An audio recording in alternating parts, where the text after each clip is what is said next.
उस लड़के ने तुरंत देखा कि सीईओ आसमान से गिरते एक गमले से कुचलने वाला है। घबराकर वह आगे बढ़ा और उसे अपनी बाहों में खींच लिया। गलती से उसे किस कर लिया। हालांकि वह उसे बचाने में कामयाब रहा, लेकिन उसे गलती से एक गुंडा समझ लिया गया। सीईओ ने उससे पूछा, अगर तुम किसी को बचाना चाहते थे तो मुझे किस और गले क्यों लगाया? सबको हैरान करते हुए उस लड़के ने बताया, तुम्हारे होंठ इतने मुलायम और खुशबूदार हैं कि मैं खुद को रोक नहीं पाया। गुस्से में सीईओ ने अपना गुस्सा निकालने के लिए एक फ्लाइंग किक मारी। हालांकि मार्शल आर्ट मास्टर्स के परिवार से होने के कारण उसकी स्किल्स बहुत अच्छी थी, लेकिन वह उसके कपड़ों पर एक वार भी नहीं कर पाई। लड़के ने कहा कि वह किसी औरत से नहीं लड़ेगा। अपनी एड़ी घुमाई और गुस्से में चला गया। दो राहगीरों से कॉफी छीनकर सीधे औरत की छाती पर फेंक दी। उम्मीद थी कि वह पीछे हट जाएगी, लेकिन इससे औरत का गुस्सा और बढ़ गया। उसने अपनी छाती से एक कटोरे जैसा पेंडेंट निकाला। उसे ध्यान से पकड़कर देखा कि वह गंदा तो नहीं है। यह पेंडेंट देखकर वह लड़का तुरंत पीला पड़ गया। पहाड़ से नीचे उतरने से पहले उसके मालिक ने उसे वैसा ही एक पेंडेंट दिया था और कहा था कि जिसके पास दूसरा आधा हिस्सा होगा वह उसकी होने वाली पत्नी होगी, और साथ में दोनों पूजा करके वह पवित्र शरीर की पूरी तरह से पूर्णता पा सकता है। यह जानकर कि वह औरत वही है जिसे वह ढूंढ रहा था, लड़के ने उसे सीधे मेरी पत्नी कहा, जिससे वह और भी ज्यादा गुस्सा हो गई। उसने अपने आदमियों को बुलाकर लड़के के टुकड़े टुकड़े कर दिए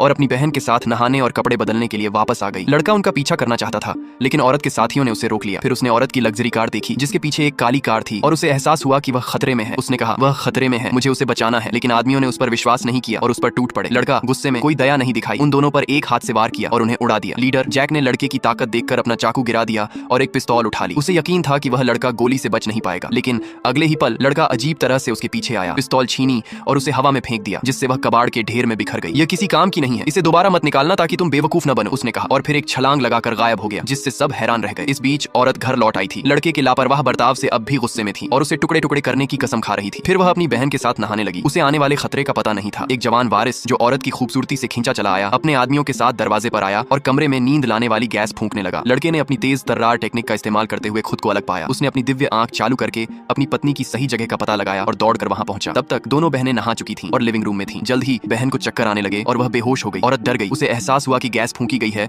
और वह जांच करने गई। जवान वारिस और उसके आदमी कमरे में घुस आए। औरत ने तुरंत उस पर बदचलनी का इल्जाम लगाया, लेकिन जवान वारिस को शर्म आने के बजाय गर्व था। अपनी साली को वहां पड़ा देखकर वह और भी भड़क गया और गंदी गंदी गालियां देने लगा। गुस्से में औरत ने खुद के बचाव में एक हेयर पिन फेंका, लेकिन गैस अपना असर दिखा चुकी थी और बहुत देर हो चुकी थी। जवान वारिस उसकी लड़ने की काबिलियत देखकर हैरान रह गया। उसने अपने आदमियों को उस पर एक साथ हमला करने का हुक्म दिया। औरत ने जोरदार बचाव किया और उनमें से एक को मार डाला, लेकिन दो मुक्के चार हाथों का सामना नहीं कर सकते। जल्द ही वह बहुत बुरी हालत में आ गई। उसके हाथ पैर हिलने डुलने लगे। खुश जवान वारिस उसे बेइज्जत करने ही वाला था कि अचानक दरवाजा खुला और वह ठीक समय पर पहुंच गया।